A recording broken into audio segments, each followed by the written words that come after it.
This is WFYI News Now. It's May 6th, and I'm Abriana Herron. On today's show, clergy continue to denounce Lieutenant Governor Micah Beckwith's statements about the 3/5 compromise. Public media stations across Indiana face major funding cuts. And Haitian leaders and community members from around the country gather in Indianapolis. We want it to be a space where really us Haitians look for solutions, dissect issues, see our best, so we really have a pathway forward. Those stories coming up, but first. The Indiana Fever kicked off its 2025 preseason with 2 wins over the weekend. On Saturday, the Fever beat the Washington Mystics in overtime 79-74. Sophie Cunningham led the team to victory and scored a game-high 21 points. Cunningham, one of the team's new additions, says she's excited about the team's potential this year. They have a great people that they kept from last year who are young. They want to do the dirty work. They want to win. And then you have a lot of championship experience that are brought here. And so just the combination is super smart. Caitlin Clark sat out Saturday's game due to a leg injury, but she was ready to play Sunday in Iowa City against the Brazil national team. With a sold-out crowd of roughly 15,000, the Fever quickly took charge of the game and defeated Brazil 108-44. Clark says she was grateful to play at her alma mater and share the moment with her family. It's almost overwhelming to a point. Like, I'm just very, very thankful to be able to come back to a place that continues to support me and see old friends that are having a great time getting to watch me do my thing. The Fever play its final preseason game on the road this Saturday against the Atlanta Dream.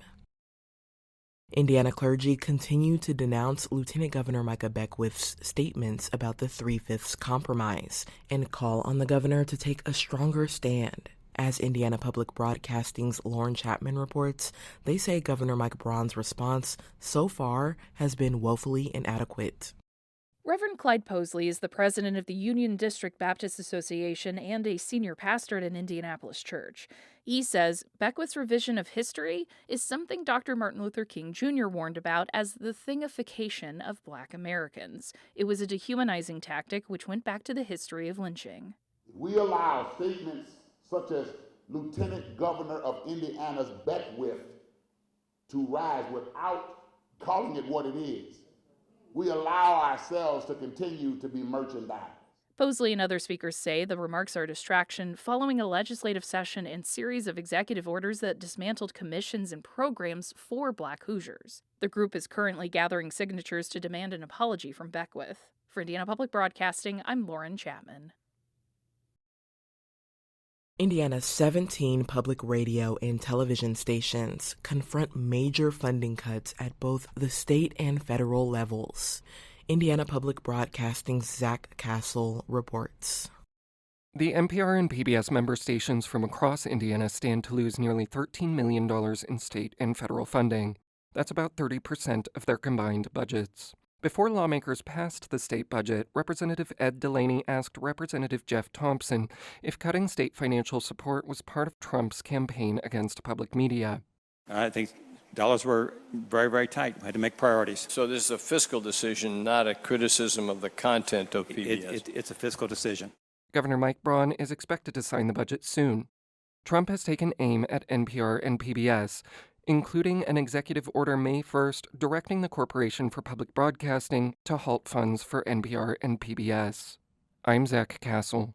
In following NPR's protocol for reporting on itself, no station executives reviewed this story before publication. You can read more about potential impacts on individual stations, including this one, on our website at WFYI.org. And for our final story today, Haitian leaders and interested community members gathered in Indianapolis last week to discuss some of the most pressing issues facing Haitians in the United States. WFYI's Samantha Horton reports this is the first time the summit was held in the Midwest. The 3-day Haitian Community Summit took place at the Global Village. The event included keynote addresses, cultural performances, and roundtable discussions focused on the needs of Haitian Americans. Topics ranged from politics and economics to housing and education. Yolette Williams is the CEO of the Haitian American Alliance of New York, where the summit has been held the past 3 years. She says what sets this gathering apart is the focus on collective problem solving. We want it to be a space where really us Haitians look for solutions, dissect issues, see our best, so we really have a pathway forward. Among the ideas proposed, expungements for driving without a license, launching cultural education programs for Haitian youth, and creating pathways to home ownership. I'm Samantha Horton. That's all for today's episode of WFYI News Now. Our podcast is produced by Drew Daudelin and Zach Bundy, with support from the news team at WFYI and public media journalists across the state. Our news director is Sarah Neal-Estes.